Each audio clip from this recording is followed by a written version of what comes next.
Itong sapa na to, sir, ang pwedeng lagyan ng dalawang imbornal na malaki para matabunan ng lupa. Pasok na ang mga sasakyan dito hanggang doon sa lupa mo.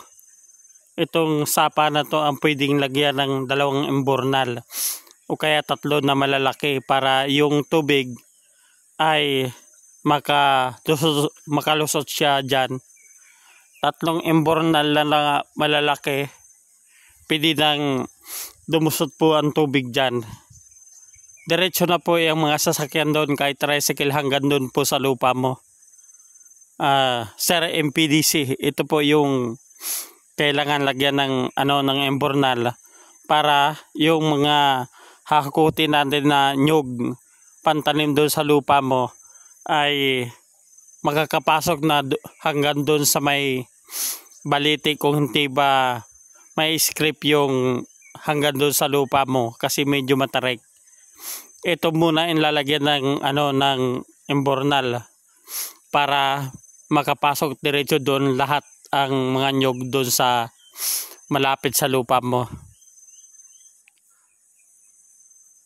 Pasok na dito ang lahat ng sasakyan, kahit tricycle po pasok dito. Garong.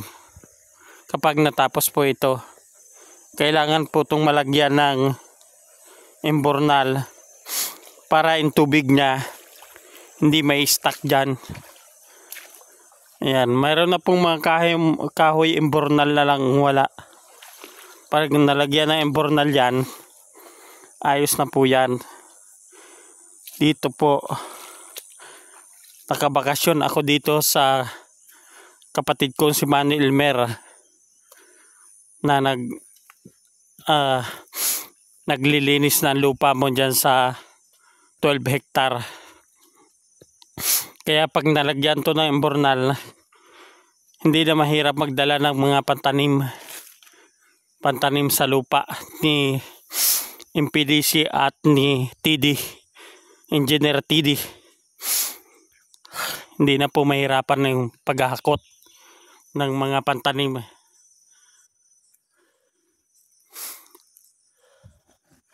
Ayan. Pag nalagyan ng imbornal dyan, ayos na po yan. Pasok na kahit 4x4 na sasakyan, pasok po dito hanggang dito sa may kaingin. Tapat ng kaingin, tapat ng lupa ni MPDC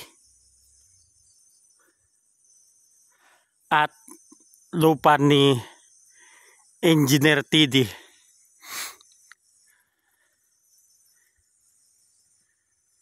Ito, sir, kailangan ma-script itong area na to.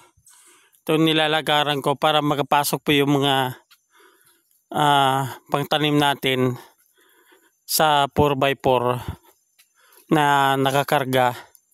Kailangan po ma-script po uli ito. Mas maganda po ma-script para makapasok po hanggang doon sa may sa may baliti po, tapat ng lupa nyo dito sa 12 hektar para hindi po tayo mahirapan maghakot ng mga pantanim. Kailangan may script po ito ng isang beses pa para malinis na makapasok po yung 4x4 ditong kakarga ng mga pantanim. Mas mabilis na pong hakutin natin ang mga pantanim dito sa lupa mong 12 hektar na nyug. Ito na po ngayon yung kalsada. Kailangan po ma-script uli ito para makapasok yung 4x4 na sasakyan. Napakaganda na po ng lupa nyong 12 hektar dito. Ang mga tanim, ang tataba po ng tanim. Taki, San Fernando, yung saging. Magaganda na tinanim ni Manny Elmer dito sa lupa mong 12 hektar. Kaya sana matulungan nyo kami na mapalinis ito para sa Abril masunog na po natin. Tataniman po kasi namin ng pagkain, palay, pagkatanim o sabay na po pagtanim ng palay, pwede na pong magtanim ng niyog. Ayan, dito pasok na pasok dito ang 4x4 hanggang doon sa may balitin na yon.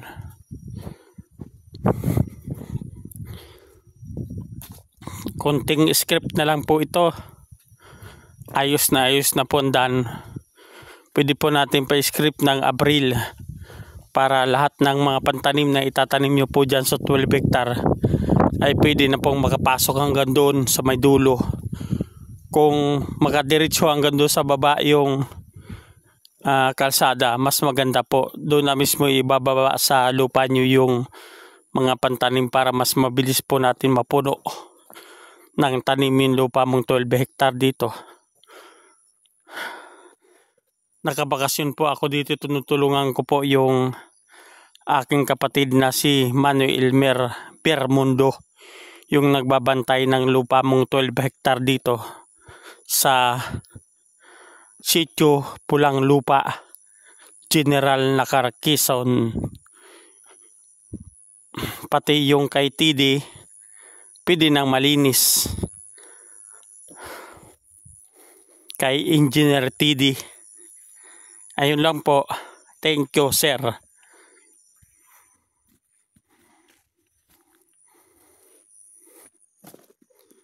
Ayan, hanggang dyan sa tapat na yan. Isundo na natin ang video doon hanggang doon sa dulo.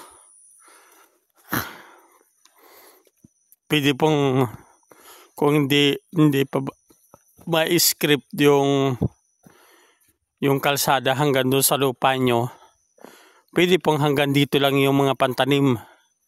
Dito lang ibababa. Kasi malapit na malapit na. Ayan po, tanaw na po ang nilinis ng kapatid ko dyan.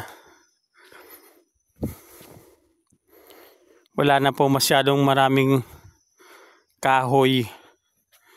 Ang ano na lang, ang lilinisin na lang yung mga tumubong damo nung tag-ulan. Marami ng damo. Kailangan po patabasan uli para malinis yung lupa, para pagdating ng Abril madali na pong taniman ng mga niyog yung lupa mong 12 hectare. Ayan, hanggang dito po sa dulo na to pwede natin ibabain lahat ng pantanim kung hindi pa may script hanggang doon sa may baba. Pero kung may script na hanggang doon sa may baba, ay doon na mismo sa lupa nyo po ibababa yung mga pangtanim. Ang lawak na po ng nalinisan ng kapatid ko. Yan po, may mga tubo na lang maliliit na kahoy yan po sa kabila na yan. Hanggang doon sa dulo na yon.